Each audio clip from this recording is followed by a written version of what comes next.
राष्ट्रीय आय एवं योग्यता आधारित परीक्षा की तैयारी कर रहे सभी बच्चों का इस वीडियो में बहुत बहुत स्वागत है। इसके साथ साथ अन्य परीक्षाओं की तैयारी करने वाले सभी छात्र छात्राओं का इस वीडियो में बहुत बहुत स्वागत है। तो बच्चों, आज हम प्रैक्टिस सेट 2 लेकर के आए हैं, जिसमें विज्ञान और सामाजिक अध्ययन के सर्वाधिक महत्वपूर्ण प्रश्नों का संग्रह है। और इससे पहले अगर आपने हमारा प्रैक्टिस सेट सेशन पार्ट 1 या फिर अन्य वीडियोस नहीं देखे हैं तो उनको आप हमारे चैनल की प्लेलिस्ट में जाकर के या फिर चैनल पर सीधे जाकर के आप देख सकते हैं।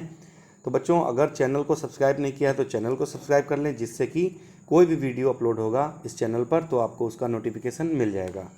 तो बच्चों, आइए आज का वीडियो जल्दी ही स्टार्ट करते हैं। आज का जो पहला क्वेश्चन है साइंस से संबंधित है। विज्ञान का पहला क्वेश्चन है कि रिक्टर स्केल किसको मापता है। तो बच्चों, रिक्टर स्केल किसको मापता है, इसमें 4 ऑप्शन दिए हुए हैं: समय, दूरी, भूकंप और चाल। तो बच्चों, इसका जो सही आंसर होगा वो होगा भूकंप। जो रिक्टर पैमाना होता है, रिक्टर स्केल होता है, वो भूकंप को मापता है। अगर हम भूकंप के अध्ययन की बात करें तो भी भूकंप का जो अध्ययन होता है वो सीस्मोलॉजी सब्जेक्ट के अंतर्गत किया जाता है। आगे बढ़ते हैं बच्चों। नेक्स्ट क्वेश्चन है प्रकाश वर्ष किसका मात्रक है। तो बच्चों, प्रकाश वर्ष जो मात्रक है ये किसका है। ऑप्शन में दिए हुए हैं चाल, दूरी, समय तथा ताप। तो इनमें से जो सही ऑप्शन होगा वो होगा दूरी। तो प्रकाश वर्ष जो होता है वो दूरी का जो मात्रक है। एक वर्ष में प्रकाश जितनी भी दूरी तय करता है उसी को प्रकाश वर्ष कहा जाता है। आगे बढ़ते हैं। अगला क्वेश्चन है निम्नलिखित में से कौन सा प्रदीप्त पिंड है। प्रदीप्त और अप्रदीप्त, इनके बारे में आप लोगों ने जाना होगा। प्रदीप्त पिंड वे होते हैं जो स्वयं से प्रकाशित होते हैं, और अप्रदीप्त वे पिंड होते हैं जो कि दूसरों के प्रकाश से प्रकाशित होते हैं। तो इनमें आप देख सकते हैं सूर्य, विद्युत लैंप, चंद्रमा और मोमबत्ती की जो ज्वाला होती है। 4 ऑप्शन दिए गए हैं और इनमें जो सही आंसर इसका होगा कि जो प्रदीप्त पिंड होता है वो कौन सा होता है, वो है सूर्य। ऑप्शन नंबर 1 इसका सही होगा। बच्चों, सूर्य जो होता है वो स्वयं का प्रकाश है और सूर्य एक तारा भी है, स्टार है। सूर्य के चारों तरफ जो भी चक्कर लगाते हैं उनमें से जो होते हैं ग्रह भी कहलाते हैं। ग्रह होते हैं उपग्रह, धूमकेतु और पुच्छल तारे, बहुत सी चीज़ें सूर्य के चारों तरफ चक्कर लगाती हैं। तो सूर्य के चारों तरफ मुख्य रूप से जो चक्कर लगाते हैं उनको हम लोग ग्रह बोलते हैं, और ग्रहों के चारों तरफ जो चक्कर लगाते हैं उन्हें हम लोग उपग्रह या सैटेलाइट बोलते हैं। तो बच्चों, जो चंद्रमा होता है, चंद्रमा इसका स्वयं का प्रकाश नहीं है, इसलिए ये अप्रदीप्त पिंड है, और चंद्रमा ये पृथ्वी का एकमात्र उपग्रह है। बच्चों, विद्युत लैंप और मोमबत्ती की ज्वाला जो है ये भी प्रदीप्त पिंड नहीं है। तो बच्चों, चलते हैं नेक्स्ट क्वेश्चन की ओर। नेक्स्ट क्वेश्चन है 94। ध्वनि संचरित नहीं हो सकती। कहाँ पर ध्वनि नहीं संचरित हो सकती है? गैस में, द्रव में, ठोस में और निर्वात में। ये जो चौथा ऑप्शन है ये ठोस है, इसका नाम है ठोस। तो ये जो ध्वनि होती है ये केवल जो है निर्वात में संचरित नहीं हो सकती है, इसलिए इसका ऑप्शन 3 सही हो जाएगा। ध्वनि गैस में भी चल सकती है, द्रव में भी और ठोस में भी। पदार्थ की जो 3 अवस्थाएं होती हैं, ठोस, द्रव और गैस, ये भी आप इसको याद कर सकते हैं। अगला क्वेश्चन है बच्चों, वस्तुएं जो प्रकाश के कुछ भाग को अपने से होकर जाने देती हैं वो क्या कहलाती हैं। ऐसी वस्तुएं जो प्रकाश के कुछ भाग को अपने से होकर के जाने देती हैं, ऐसी वस्तुओं को हम लोग क्या कहते हैं। इनमें पहला ऑप्शन है पारदर्शी, दूसरा है पारभासी, तीसरा है अपारदर्शी और चौथा है अपारदर्शी एवं पारभासी दोनों। तो बच्चों, इसका जो सही आंसर होगा वो होगा ऑप्शन नंबर 2 पारभासी, यानी कि ऐसी वस्तुएं जो कि प्रकाश के कुछ ही भाग को अपने से होकर के जाने देती हैं। आगे बढ़ते हैं। अगला क्वेश्चन बेटा है निम्नलिखित में से कौन सा बल संपर्क बल है। ये इंपॉर्टेंट क्वेश्चन है, कौन सा बल संपर्क बल है। तो इसमें 4 ऑप्शंस दिए हुए हैं: गुरुत्वाकर्षण बल, घर्षण बल, चुंबकीय बल और स्थिर विद्युत बल। तो बच्चों, इसका जो सही आंसर होगा वो होगा घर्षण बल। तो इसका ऑप्शन नंबर 2 सही हो जाएगा। आगे बढ़ते हैं। नेक्स्ट क्वेश्चन है एक सामान्य दोलक की आवृत्ति 10 हर्ट्ज है। कोई भी आवृत्ति होती है तो उसको हर्ट्ज में मापते हैं, पहली बात तो यही जान लीजिए। और तब दोलक 4 सेकंड में कितना दोलन करेगा। तो जितना भी दोलन करेगा आवृत्ति को हम सेकंड से गुणा कर देते हैं, यानी 10 गुणा 4, तो इस तरीके से आ जाएगा आपका 40 सेकंड। तो 40 दोलन करेगा। कितना दोलन करेगा? तो 4 सेकंड में 40 बार दोलन करेगा। आगे बढ़ते हैं। नेक्स्ट क्वेश्चन है जब प्रकाश की किरण किसी दर्पण पर अभिलंबवत आपतित होती है तब परावर्तन कोण कैसा होता है? तो 4 ऑप्शंस में से जो सही आंसर होगा वो होगा 0 डिग्री। 0 डिग्री परावर्तन कोण होगा जब भी कोई भी प्रकाश की किरण किसी दर्पण पर अभिलंबवत आपतित होती है तब। अगला क्वेश्चन है, समतल दर्पण के द्वारा बना हुआ प्रतिबिंब कैसा होता है? तो समतल दर्पण के द्वारा जो बनाया हुआ प्रतिबिंब होता है उसको हम लोग बोलते हैं आभासी। तो इसका ऑप्शन नंबर 2 सही हो जाएगा। अगला क्वेश्चन है, एक गीले फर्श पर सावधानी पूर्वक चलना चाहिए क्योंकि, यानी कि अगर कोई भी फर्श गीला है तो उस पर हमें सावधानी पूर्वक चलना चाहिए। उसका क्या कारण हो सकता है? पहला ऑप्शन है, गीला फर्श ज़्यादा घर्षण प्रदान करता है। नंबर 2, गीला फर्श कम घर्षण प्रदान करता है। और नंबर 3 है, गीला फर्श खुरदरा होता है। और नंबर 4 है, गीला फर्श विद्युत आघात कर सकता है। तो बच्चों इसमें जो सही आंसर होगा वो ऑप्शन नंबर 2 है। गीला फर्श जो होता है वो कम घर्षण प्रदान करता है, इसीलिए उस पर हमें सावधानीपूर्वक चलना चाहिए। नेक्स्ट क्वेश्चन है बच्चों, प्रति एकांक क्षेत्रफल पर लगने वाले बल को क्या कहते हैं? प्रति एकांक क्षेत्रफल पर लगने वाले बल को क्या कहते हैं? 4 ऑप्शन हैं, ताप, आयतन, दाब और वेग। तो इनमें बच्चों जो सही आंसर होगा ऑप्शन नंबर 3 सही होगा, दाब। दाब जो होता है वो प्रति एकांक क्षेत्रफल पर लगने वाला बल कहलाता है। आगे बढ़ते, अगला क्वेश्चन है, निम्नलिखित में से कौन जल का रासायनिक प्रदूषक नहीं है? यानी कि कौन सा ऐसा इनमें से ऑप्शन है जो कि जल का रासायनिक प्रदूषक नहीं है? 4 ऑप्शन है, कीटनाशक, दूसरा है जीवाणु, तीसरा है रासायनिक खाद और चौथा है पारा। तो बच्चों इनमें से जो सही आंसर हो जाएगा वो होगा ऑप्शन नंबर 2, ये रासायनिक प्रदूषक नहीं है। बाकी कीटनाशक, रासायनिक खाद और पारा ये सभी जो है रासायनिक प्रदूषक हैं। अगला क्वेश्चन है बच्चों, निम्नलिखित में से कौन सी गैस रक्त में O2 ले जाने की क्षमता को घटाती है? यानी कि ऑक्सीजन जो है शरीर में जाने से रोकती है, ऐसी कौन सी गैस है? तो इसका सही आंसर हो जाएगा CO, कार्बन मोनोऑक्साइड। आगे बढ़ते हैं बच्चों, नेक्स्ट क्वेश्चन है, प्राकृतिक रेशा कौन सा? इनमें से प्राकृतिक रेशा कौन सा है? पहला ऑप्शन है रेयान, दूसरा है नायलॉन, तीसरा है कपास और चौथा है पॉलिएस्टर। तो बच्चों 104 का जो सही आंसर हो जाएगा वो होगा कपास। ये कपास जो होता है ये नेचुरल रेशा है, यानी कि प्राकृतिक रेशा है। अगला क्वेश्चन है, निम्नलिखित में से मिश्र धातु कौन सी नहीं है? कौन सी धातु ऐसी है जो इनमें से मिक्स नहीं होती है? तो पहला ऑप्शन है पीतल, दूसरा है कांसा, तीसरा है क्रोमियम और चौथा है जर्मन सिल्वर। तो बच्चों इसमें जो सही आंसर होगा ऑप्शन नंबर 3 सही होगा। क्रोमियम जो होती है वो मिश्र धातु नहीं होती है, बाकी पीतल, कांसा, जर्मन सिल्वर ये सभी मिश्र धातु होती हैं। बच्चों ये क्वेश्चन बहुत ही इंपॉर्टेंट है जो कि पूछा जाता है कि पीतल किससे किससे मिलकर के बनती है? तो आप हमेशा याद रखिएगा, तांबा और जस्ता से मिलकर के पीतल बनता है, तांबा और जस्ता। अगला क्वेश्चन है, निम्नलिखित में से कौन ग्रीन हाउस गैस है? बच्चों ग्रीन हाउस गैसों के बारे में पूछा गया है, तो इनमें से कौन सी गैस ऐसी है जो कि ग्रीन हाउस है? तो इसका चौथा ऑप्शन सही है, CO2, यानी कि कार्बन डाइऑक्साइड जो गैस होती है ये ग्रीन हाउस गैस बोली जाती है। आगे बढ़ते हैं, नेक्स्ट क्वेश्चन है, खाने वाले सोडे का रासायनिक सूत्र क्या होता है? जो खाने वाला सोडा होता है उसको हम लोग सोडियम बाइकार्बोनेट कहते हैं और सोडियम बाइकार्बोनेट का जो सूत्र होता है वो होता है NaHCO3। इसका ऑप्शन नंबर 2 सही हो जाएगा, NaHCO3। आगे बढ़ते हैं, नेक्स्ट क्वेश्चन है, निम्नलिखित में से कौन अधातु है? अधातु यानी कि कौन सी इनमें से धातु नहीं है? तो आप देख सकते हैं इनमें से जो है पहला ऑप्शन है Na, दूसरा है Fe और तीसरा है C और चौथा है Mg। तो इनमें से जो सही आंसर होगा वो C होगा। C जो होता है ये अधातु नहीं है। अगला क्वेश्चन है, दहन प्रक्रिया में कौन सी गैस सहायक है? तो बच्चों दहन प्रक्रिया जो होती है उनमें से कौन सी गैस सहायक होती है? पहला ऑप्शन है N2, दूसरा है O2, तीसरा है H2 और चौथा है CO2। तो बच्चों O2 जो है ऑक्सीजन गैस जो होती है ये दहन प्रक्रिया में क्या होती है? हेल्प करती है, सहायता करती है। और यदि आग लग जाती है कहीं पर तो उसको रोकने के लिए कौन सी गैस प्रयोग की जाती है? वो होती है CO2, यानी कि कार्बन डाइऑक्साइड। आग बुझाने वाली जो गैस होती है वो CO2 होती है। आगे बढ़ते हैं, नेक्स्ट क्वेश्चन है बच्चों, बॉक्साइट क्या है? इनमें से बॉक्साइट कौन सी है? तो 4 ऑप्शंस में से जो सही इसका आंसर होगा आप लोग इसको याद कर सकते हैं और याद करने पर ही आप लोगों को ये क्लियर होगा। तो इसका ऑप्शन नंबर 2 सही है, Al2O3 ये बॉक्साइट है। अगला क्वेश्चन है बच्चों, यौगिक M3PO4 में धातु M की संयोजकता क्या है? तो इसमें धातु M की संयोजकता पूछी गई है। ऑप्शन नंबर 1 है 3, ऑप्शन 2 है 2, ऑप्शन 3 है 1 और ऑप्शन 4 है इनमें से कोई नहीं।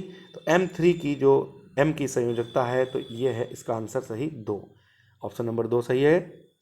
नेक्स्ट क्वेश्चन है ओजोन परत क्षरण के लिए उत्तरदायी यौगिक कौन सा है? तो ओजोन परत क्षरण के लिए उत्तरदायी यौगिक है carbon chlorofluorocarbon, sulphur dioxide, carbon monoxide और कार्बन डाइऑक्साइड। तो इसका सही आंसर हो जाएगा ऑप्शन नंबर 1 क्लोरोफ्लोरोकार्बन यानी कि CFC। आगे बढ़ते हैं बच्चों, निम्नलिखित में से कौन सा धातु अधिक तीव्रता से ठंडे जल से क्रिया करता है? कौन सी धातु ऐसी है जो कि अधिक तीव्रता से ठंडे जल के साथ में अभिक्रिया करता है? तो इसका बच्चों जो सही आंसर हो जाएगा वो होगा Na यानी कि ऑप्शन नंबर 3 सोडियम। आगे बढ़ते हैं बच्चों, निम्नलिखित में से सबसे कम ऊष्मीय मान वाला ईंधन कौन है? कौन सा ऐसा ईंधन इनमें से है जिनका मान जो ऊष्मीय मान जो है वो किस सबसे कम है? पहला ऑप्शन है लकड़ी, दूसरा है मिट्टी का तेल, तीसरा है मीथेन और चौथा है हाइड्रोजन। तो बच्चों इसका सही आंसर हो जाएगा ऑप्शन नंबर 1 लकड़ी। लकड़ी जो होती है वो सबसे कम ऊष्मीय मान वाला ईंधन होती है। आगे बढ़ते हैं, डेंगू रोग का वाहक होता है। बच्चों डेंगू रोग किसके कारण हो जाता है? 4 ऑप्शंस हैं, एडीज, मादा एनोफिलीज, घरेलू मक्खी और काकरोच। तो बच्चों इसका जो सही आंसर हो जाएगा होगा एडीज जो मच्छर होता है इसके द्वारा ही डेंगू होता है, और मादा एनाफिलीज इसके द्वारा होता है, इसके द्वारा मलेरिया रोग हो जाता है, मादा एनाफिलीज। आगे बढ़ते हैं बच्चों, नेक्स्ट क्वेश्चन है खरपतवार नाशी इनमें से कौन सा है? ऑप्शन 1 है ऑक्सिन, दूसरा है साइटोकाइनिन और तीसरा है 2,4-D और चौथा है पायरुवेट। तो इसमें से जो सही आंसर होगा ऑप्शन नंबर 3 सही होगा 2,4-D, ये खरपतवार नाशी है। अगला क्वेश्चन है गंगा कार्य परियोजना कब प्रारंभ की गई थी? तो बच्चों गंगा कार्य परियोजना जो थी ये 1985 में प्रारंभ की गई थी, इसलिए इसका आंसर ऑप्शन नंबर 2 सही है। आगे बढ़ते हैं, नेक्स्ट क्वेश्चन है निम्नलिखित में से कौन सा रोग विषाणु के द्वारा नहीं होता है? कुछ ऐसे रोग हैं जो कि जीवाणु द्वारा होते हैं, कुछ ऐसे रोग हैं जो विषाणु द्वारा होते हैं। पहला ऑप्शन इसमें देखते हैं पोलियो ये विषाणु द्वारा होता है। खसरा ये भी विषाणु के द्वारा होता है। एड्स भी विषाणु के द्वारा होता है, वायरस के द्वारा, HIV के द्वारा होता है। और इसमें जो चौथा ऑप्शन है ऑप्शन नंबर 4 ये बिल्कुल सही आंसर है। क्षय रोग यानी कि TB जो होता है ये जीवाणु के द्वारा होता है, न कि विषाणु के द्वारा होता है। आगे बढ़ते हैं, निम्नलिखित में से किसमें कोशिका भित्ति पाई जाती है? तो कौन सा इनमें से 4 ऑप्शंस में से सही है जिनमें कोशिका भित्ति पाई जाती है? पहला है अमीबा, दूसरा है पैरामीशियम, तीसरा है यूग्लिना और चौथा है स्पाइरोगाइरा। तो बच्चों इसका सही आंसर हो जाएगा स्पाइरोगाइरा, इसमें कोशिका भित्ति पाई जाती है, जबकि अमीबा, यूग्लिना और पैरामीशियम इनमें कोशिका भित्ति नहीं पाई जाती है और ये एक कोशिकीय जीव होते हैं, अमीबा, पैरामीशियम और यूग्लिना। आगे बढ़ते हैं बच्चों, नेक्स्ट क्वेश्चन है चेचक के टीके की खोज किसने की थी? बहुत ही इंपॉर्टेंट क्वेश्चन है बच्चों आप सभी के लिए। चेचक का टीका किसने खोजा था? लुई पाश्चर ने, एडवर्ड जेनर ने, रॉबर्ट कोच ने, अलेक्जेंडर फ्लेमिंग ने। तो इसका जो सही आंसर हो जाएगा एडवर्ड जेनर, इन्होंने चेचक का टीका खोजा था। आगे बढ़ते हैं बच्चों, अलेक्जेंडर फ्लेमिंग की अगर हम बात करें तो इन्होंने पेनिसिलिन की खोज की थी। नेक्स्ट क्वेश्चन है निम्नलिखित में से किसमें मुकुलन के द्वारा प्रजनन होता है? बच्चों मुकुलन के द्वारा प्रजनन किसमें होता है? इसका सही ऑप्शन है हाइड्रा में मुकुलन के द्वारा प्रजनन होता है। आगे बढ़ते हैं, किस ग्रंथि के द्वारा इंसुलिन हार्मोन का स्रावण होता है? ऐसी कौन सी ग्रंथि होती है जो कि इंसुलिन हार्मोन का स्रावण करती है? थायराइड ग्रंथि, अग्नाशय ग्रंथि, एड्रीनल ग्रंथि और पीयूष ग्रंथि। तो इनमें से जो सही आंसर है वो है अग्नाशय ग्रंथि। अग्नाशय ग्रंथि जो होती है वो इंसुलिन हार्मोन का स्रावण करती है। तो बच्चों अगर ये भी क्वेश्चन पूछा जाए कि कौन सी ऐसी ग्रंथि है जो कि अंतःस्रावी और बहिर्स्रावी दोनों है, तो उसका सही आंसर हो जाएगा अग्नाशय। बच्चों पीयूष ग्रंथि की अगर हम बात करें तो पीयूष ग्रंथि जो है इसी को मास्टर ग्रंथि कहते हैं, इसी को पिट्यूटरी ग्रंथि भी कहते हैं, और ये मनुष्य के शरीर की सबसे छोटी ग्रंथि होती है और इसी को ये जो है मस्तिष्क में स्थित होती है, दिमाग में।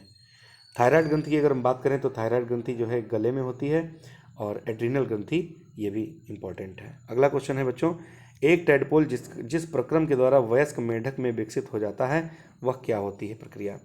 तो बच्चों इसका जो सही आंसर होगा कायांतरण के द्वारा जो है टैडपोल जो होता है वो एक मेंढक के रूप में डेवलप हो जाता है। अगला क्वेश्चन है, सबसे पहले किस स्तनधारी जंतु की क्लोनिंग की गई थी? तो सबसे पहले किस जंतु की क्लोनिंग की गई थी? ऑप्शन पहला है बकरी, दूसरा है खरगोश, तीसरा ऑप्शन है गाय और चौथा ऑप्शन है भेड़। तो इसका सही आंसर हो जाएगा भेड़। अगला क्वेश्चन है, पत्ती का भाग नहीं है, कौन सा इसमें से ऐसा ऑप्शन है जो कि पत्ती का भाग नहीं है? पर्णफलक, मध्यशिरा, वाह्यदल और पर्णवृंत। तो बच्चों इसमें जो सही इसका आंसर हो जाएगा वो होगा वाह्यदल। ये जो है पत्ती का कोई भी भाग नहीं होता है, बाकी पर्णफलक भी होता है, मध्यशिरा भी होता है और पर्णवृंत भी होता है। तो बच्चों इस प्रकार से सामाजिक विज्ञान के 35 क्वेश्चंस कंप्लीट हुए। आइए शुरू करते हैं सामाजिक विज्ञान के 35 इंपॉर्टेंट क्वेश्चंस। तो पहला इसमें क्वेश्चन है, निम्नलिखित में से कौन सिंधु घाटी सभ्यता का सबसे महत्वपूर्ण बंदरगाह था? तो बच्चों सिंधु घाटी सभ्यता का जो सबसे महत्वपूर्ण बंदरगाह था उसका नाम था लोथल। लोथल एक बंदरगाह था जो कि गुजरात में स्थित था। ये बहुत ही महत्वपूर्ण बंदरगाह था। अगला क्वेश्चन है, बुद्ध को महापरिनिर्वाण कहाँ प्राप्त हुआ था? अर्थात उन्होंने समाधिष्ट वो कहाँ पर हुए थे, उन्होंने अपने शरीर को कहाँ पर त्यागा था? उसको कहते हैं कुशीनगर में। तो इसका ऑप्शन नंबर 3 सही होगा। कुशीनगर में इन्होंने महापरिनिर्वाण प्राप्त किया था, जबकि इन्होंने ज्ञान प्राप्त किया था बोध गया में। तो बच्चों बोध गया में इन्होंने ज्ञान प्राप्त किया था। आगे बढ़ते हैं। अगला क्वेश्चन है, प्राचीनतम स्मृति कौन सी है? इनमें से कौन सा ऐसा ऑप्शन है जो कि प्राचीनतम स्मृति है? पहला ऑप्शन है नारद स्मृति, दूसरा ऑप्शन है मनु स्मृति, तीसरा है बृहस्पति स्मृति और चौथा है पाराशर स्मृति। तो इसका जो सही आंसर होगा, सबसे प्राचीनतम स्मृति की अगर हम बात करें तो ऑप्शन नंबर 2 सही होगा, मनु स्मृति। नेक्स्ट क्वेश्चन है, प्रसिद्ध पुरा स्थल भीमबेटका कहाँ स्थित है? बच्चों ये भीमबेटका की गुफाएं हैं जो कि मध्य प्रदेश में स्थित हैं, तो इसलिए इसका ऑप्शन 4 सही हो जाएगा। आगे बढ़ते हैं। नेक्स्ट क्वेश्चन है, किस मुगल सम्राट की मृत्यु सीढ़ियों से गिरने पर हुई थी? तो बच्चों एक मुगल सम्राट था जो कि लाइब्रेरी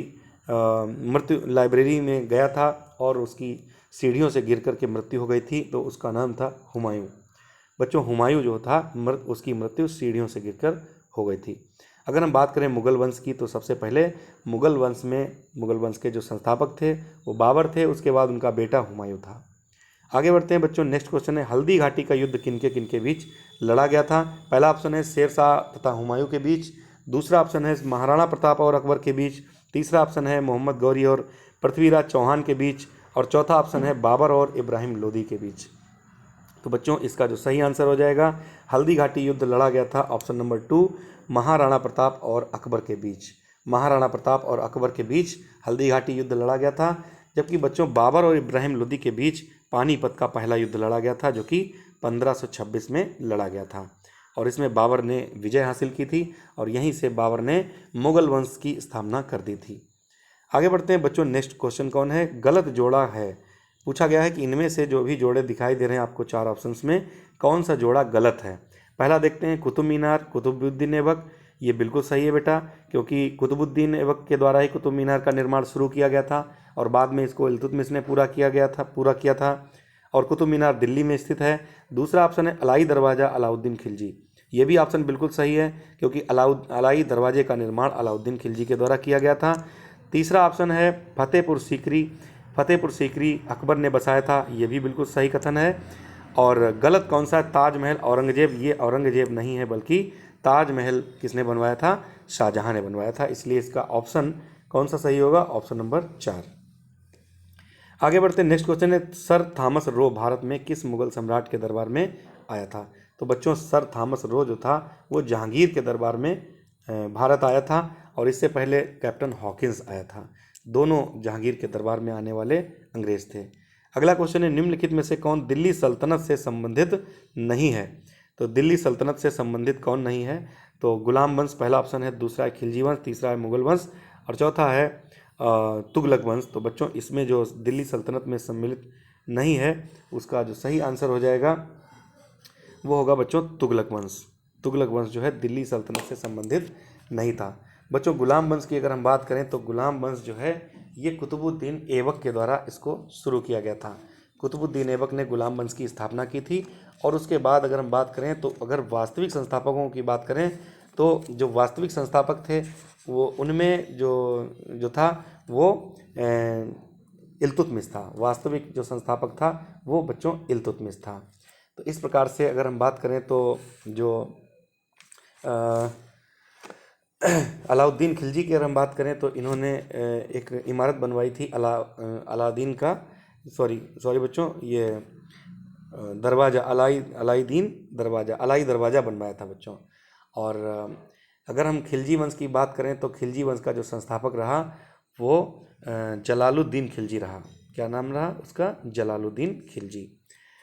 तो आगे बढ़ते हैं बच्चों, नेक्स्ट क्वेश्चन है सर थॉमस रो के बाद में आगे बढ़ते हैं। अगला क्वेश्चन है 1784 ईस्वी में बंगाल में एशियाटिक सोसाइटी की स्थापना किसके द्वारा की गई थी? तो 1784 में बंगाल में एक स्थापना की गई थी एशियाटिक सोसाइटी की। तो ये जो है सर विलियम जोन्स थे, इन्होंने इसकी स्थापना की थी बंगाल में एशियाटिक सोसाइटी की। अगला क्वेश्चन है 1942 में भारत में कौन सा मिशन आया था?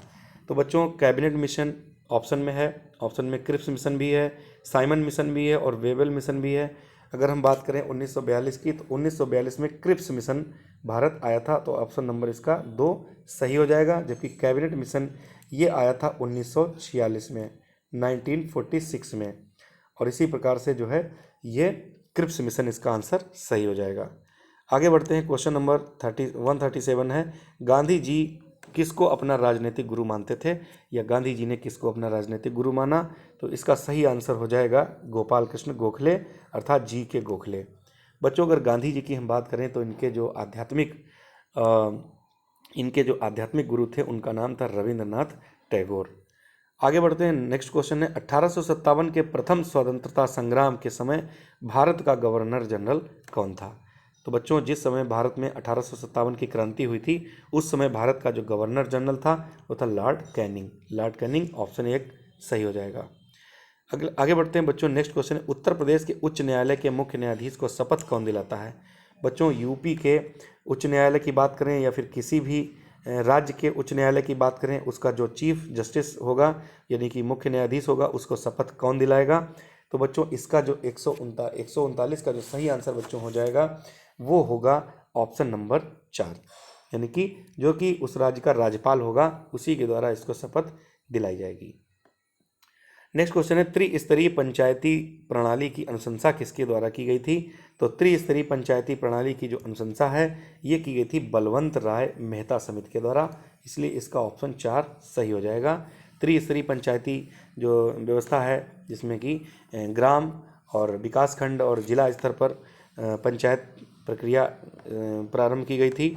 आगे बढ़ते हैं, क्वेश्चन नंबर 141 है भारतीय संविधान का कौन सा भाग राज्य के नीति निर्देशक तत्वों से संबंधित है? तो राज्य के नीति निर्देशक तत्व भारतीय संविधान के किस भाग में हैं? तो इसका ऑप्शन होगा ऑप्शन नंबर 4 भाग 4 में। तो बच्चों नीति निर्देशक तत्व जो हैं भाग 4 में है, जबकि नागरिकता जो है वो भाग 2 में है। नागरिकता भाग 2 में है और मौलिक अधिकार भाग 3 में है। नेक्स्ट क्वेश्चन है निम्नलिखित में से कौन उत्तर प्रदेश के प्रथम राज्यपाल थे? तो बच्चों यूपी के प्रथम राज्यपाल की बात की जा रही है, तो यूपी के प्रथम राज्यपाल सरोजनी नायडू थी, तो ऑप्शन नंबर 3 इसका सही होगा। अगला क्वेश्चन है अंतर्राष्ट्रीय न्यायालय कहाँ स्थित है? तो बच्चों अंतर्राष्ट्रीय न्यायालय का जो मुख्यालय है ये हेग में स्थित है, हेग नीदरलैंड। नेक्स्ट क्वेश्चन है पंचायती राज का सैद्धांतिक आधार क्या है? तो बच्चों जो पंचायती राज है उसका सैद्धांतिक आधार जो है ऑप्शन नंबर 2 यानी कि लोकतांत्रिक विकेंद्रीकरण। लोकतांत्रिक विकेंद्रीकरण ये इसका सैद्धांतिक आधार है। अगला क्वेश्चन है राष्ट्रपति का निर्वाचन कितने वर्ष के लिए होता है? 4 वर्ष, 5 वर्ष, 6 वर्ष, 2 वर्ष? तो सभी बच्चे जानते हैं राष्ट्रपति का जो निर्वाचन होता है वो 5 साल के लिए किया जाता है। आगे बढ़ते हैं, भारतीय संविधान में कुल कितनी अनुसूचियां हैं? तो बच्चों भारतीय संविधान की अगर बात करें तो जिस समय संविधान बनकर के तैयार हुआ था उस समय कुल मिलाकर के इसमें 8 अनुसूचियां हुई थी, लेकिन बाद में इसमें 4 अनुसूचियां और बढ़ाई गई। तो इस प्रकार से वर्तमान समय में भारतीय संविधान में कुल मिलाकर के 12 अनुसूचियां हैं। आगे बढ़ते हैं बच्चों, नेक्स्ट क्वेश्चन है सर्वोच्च न्यायालय में न्यायाधीशों की सेवानिवृत्ति की उम्र क्या है? यानी जो सुप्रीम कोर्ट होता है उसमें जो न्यायाधीश होते हैं उनकी रिटायरमेंट की आयु क्या होती है? तो वे लोग रिटायर होते हैं 65 ईयर में यानी कि 65 वर्ष में, तो ऑप्शन नंबर 3 इसका सही हो जाएगा। अगला क्वेश्चन है विश्व में कुल मिलाकर के कितने महाद्वीप हैं? तो बच्चों ये बहुत ही ईजी क्वेश्चन है। कुल मिलाकर के 7 महाद्वीप हैं। सबसे बड़ा महाद्वीप की अगर हम बात करें तो सबसे बड़े महाद्वीप की अगर बात करें तो एशिया महाद्वीप, और सबसे छोटे महाद्वीप की अगर हम बात करें तो ऑस्ट्रेलिया महाद्वीप सबसे छोटा महाद्वीप है। नेक्स्ट क्वेश्चन है, विश्व की जनसंख्या में भारत का स्थान कौन सा है? तो बच्चों मैंने पिछले वीडियो में बताया था कि विश्व की पूरी दुनिया में सबसे ज़्यादा जनसंख्या वाला जो देश है वो है चीन। कौन सा है?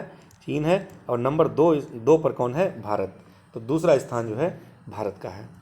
आगे बढ़ते हैं बच्चों, नेक्स्ट क्वेश्चन, नीलगिरी पर्वत श्रेणी का सबसे ऊंचा शिखर कौन सा है? तो नीलगिरी पर्वत श्रेणी का जो सबसे ऊंचा शिखर होगा वो है दोदा बेटा। तो ऑप्शन नंबर 2 सही हो जाएगा। आगे बढ़ते हैं, नेक्स्ट क्वेश्चन है कि जनगणना 2011 के अनुसार उत्तर प्रदेश का लिंगानुपात कितना है?